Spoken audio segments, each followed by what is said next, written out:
আন্তর্জাতিক মুদ্রা তহবিলের আইএমএফ দেয়ার সব শর্ত পূরণ করা বাধ্যতামূলক নয়। সরকার অভ্যন্তরীণ খাত থেকে যে ঋণ নিচ্ছে তা যে ভয়ঙ্করভাবে দেখা উচিত নয় বলে মন্তব্য করেছেন প্রধানমন্ত্রীর তথ্য বিষয়ক উপদেষ্টা ডাক্তার জাভেদুর রহমান। দুপুরে সচিবালয়ের এক ব্রিফিংয়ে তিনি এমন মন্তব্য করেন। ব্রিফিংয়ে ডাক্তার জাভেদুর রহমান জানান, দেশে জ্বালানির কোনো সংকট নেই। সংকট যেন না হয় সে অনুযায়ী জ্বালানির সরবরাহ করা হচ্ছে। প্রায় 1,80,00,000 শিশুকে টিকা প্রদান করা হবে। তার মানে আপনারা ঠিক খেয়াল করছেন সংখ্যাটা অনেক বড়। আমরা আমাদের সক্ষমতার মধ্যে যতটা সম্ভব খুব দ্রুত এই কাজটা করছি এবং কিছুটা সময় টিকা দেওয়ার জন্য লাগবে। আগের দিন আমি বলেছি এটার ইমিউনিটি বা তার শরীরে এটার প্রতিরোধ ক্ষমতা তৈরির জন্য কিছুটা সময় লাগবে।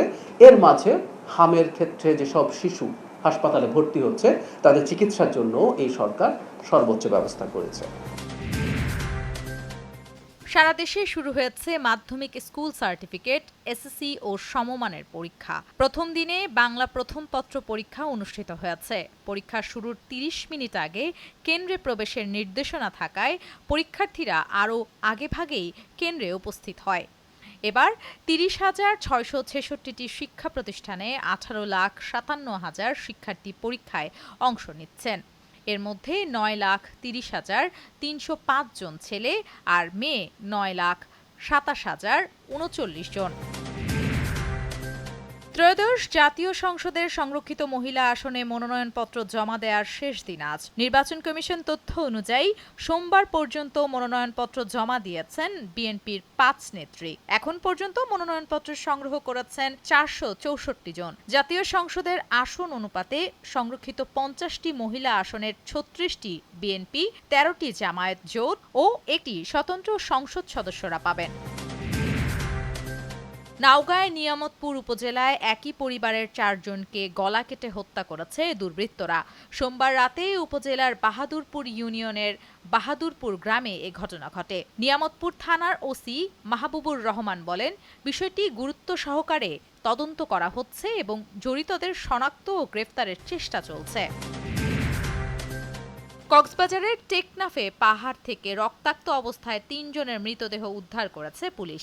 সকালে টেকনাফের শিলখালী এলাকা থেকে তাদের মরদেহ উদ্ধার করা হয়। স্থানীয়দের ধারণা, পাহাড়ি সন্ত্রাসী গোষ্ঠী এ ঘটনার সঙ্গে জড়িত থাকতে পারে। তবে বিষয়টি এখনো তদন্তাধীন রয়েছে বলে জানিয়েছেন আইনশৃঙ্খলা বাহিনী। জ্বালানি তেলের দাম বাড়ানোর পরেও সারা দেশে পাম্পগুলোর সামনে অপেক্ষমান মানুষের ভিড়ও কমেনি। রাজধানীর ফিলিং স্টেশনগুলোতে তেল নিতে ভোক্তাদের দীর্ঘ লাইন লক্ষ্য করা গেছে। এদিকে রাজধানীর 7টি ফিলিং স্টেশনে কিউআর কোড ভিত্তিক ফুয়েল পাস অ্যাপ ব্যবহার বাধ্যতামূলক করেছে বিদ্যুৎ, জ্বালানি ও খনিজ সম্পদ মন্ত্রণালয়। গত বছর ইরানের পারমাণবিক স্থাপনগুলোতে মার্কিন হামলার পর সেখান থেকে ইউরেনিয়াম সংগ্রহ করা একটি দীর্ঘ এবং কঠিন প্রক্রিয়া হবে বলে মন্তব্য করেছেন মার্কিন প্রেসিডেন্ট ডোনাল্ড ট্রাম্প। সোমবার রাতে নিজের সোশ্যাল মিডিয়া প্ল্যাটফর্মে তিনি এই মন্তব্য করেন।